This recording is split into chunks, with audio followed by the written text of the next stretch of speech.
I am, of course, spokesman, as you know from the notes, on justice and home affairs for the Conservatives, the UK Conservatives in the European Parliament, and my former work at the Home Office as a minister in the 90s, in days when things were enormously more simple than they are today, when actually data was rather collected often on pieces of paper with people writing notes, rather than what we have seen, the explosion in the last few years of technology.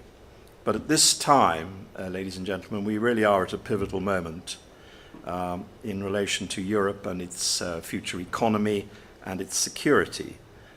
We have a massive, as you've heard in recent meetings, we have a massive challenge in terms of global competition for economic growth, and we have an unprecedented security threat at this time. The Center for Economics and Business Research estimates that the big data marketplace, of course, that we're discussing this morning, could create 58,000 new jobs in the UK alone in the current period. Can you repeat the figure? 58,000 in UK alone. That's the big data marketplace as it is assessed, because data has become the lifeblood of our society. It fuels innovation, it fuels our creativity and our growth, and of course, as I said a moment ago, our security. But there are questions that we need to deal with. First of all, where do we draw the line with the use of data?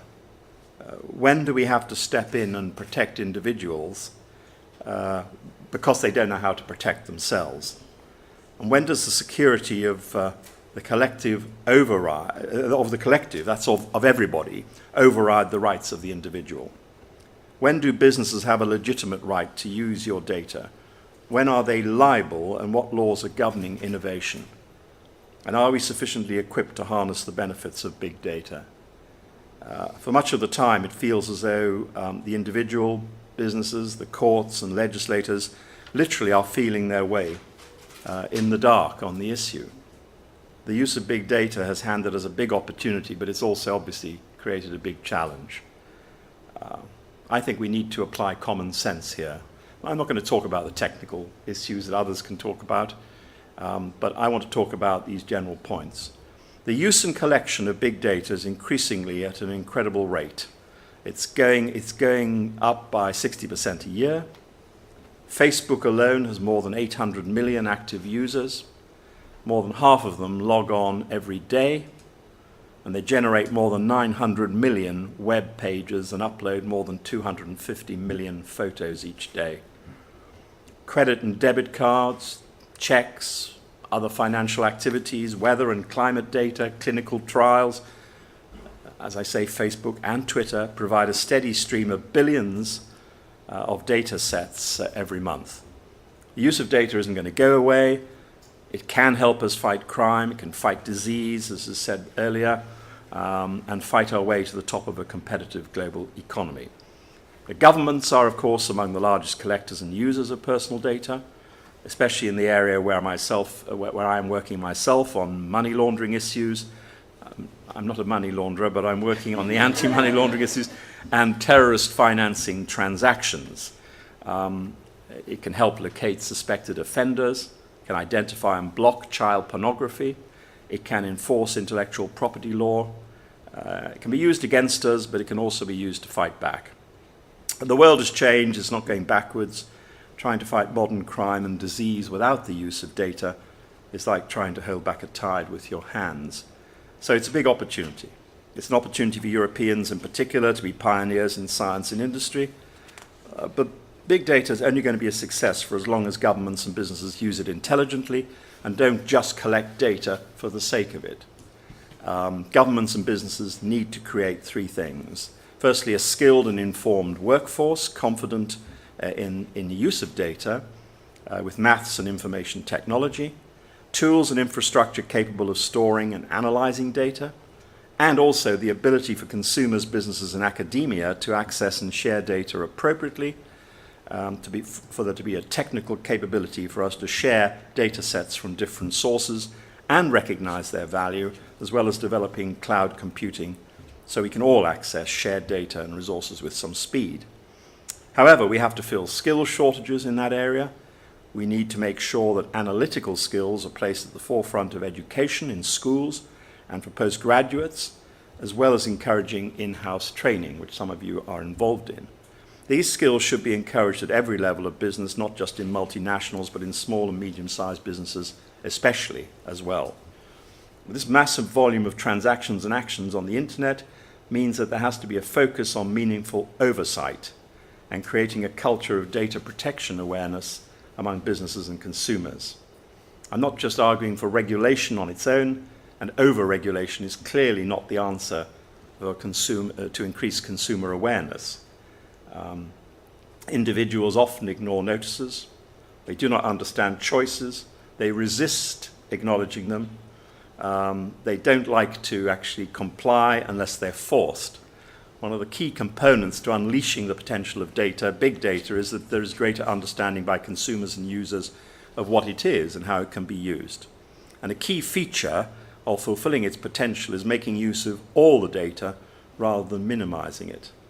And this in many ways conflicts with the EU's data protection ethos, whose aim is to keep data retention as low as possible. And we've got to get compatibility here. So in order to do that, organizations and business must be proactive in providing security for the data they provide and carrying out strong risk management. We've got to have a culture of big data, but one in which proportionality and protection are intrinsically part of that process. A new data protection regulation could improve the level of data protection by creating structures such as privacy by design and emphasizing the need for impact assessments. But in building new regulation, we must also steer legitimate interest towards what is not compatible with big data rather than what is. We need that regulation and data legislation more broadly that is suitable for all kinds of data. And it would be a big mistake for different categories of data to be playing by different rules, as well as confusing and creating problems of implementation and bureaucracy for businesses and organizations. So much more can be achieved through companies and industry building trust in the use of data. Companies should see investing in educating the public and the consumer of their rights as a way of encouraging innovation and growth within the EU for business. We see constantly how high-profile breaches in security systems for large data providers and facilitators can damage the reputation and the confidence of the consumer. We've had plenty of experience of this in the UK, where we've actually moved into new technology to try and make things better for the consumer and failed miserably. And it's cost us an awful lot of money and resources. If you create trust, consumers will go with it and they will invest. Governments and private enterprise are investing on a large scale in the area of scientific and medical research, and it was referred to, I think, with Zollhausen, I think you referred to it before. The use of big data could transform the way we treat patients and combat disease. But as our technological capabilities increase in the area of analyzing data sets, we must mirror investment and growth of expertise in the area of anonymization and encryption and the exchange of best practice. Over-regulation is poison to innovation, but failure to protect privacy is also poisoning or would poison growth. I've long believed the key principles such as fairness, necessity, proportionality, and purpose limitation are the solid foundations of any legislation. But applying these principles is the key to growing the technology industry and making big data a success. And I would just say in conclusion that we are, in the European Parliament, we are wrestling with these matters. Some people are coming at those matters from political positions. Some are coming at them from very much more practical starting points. I think really we have to be sure that we do not operate a sort of bureaucratic approach which actually prevents the growth that we all want to see.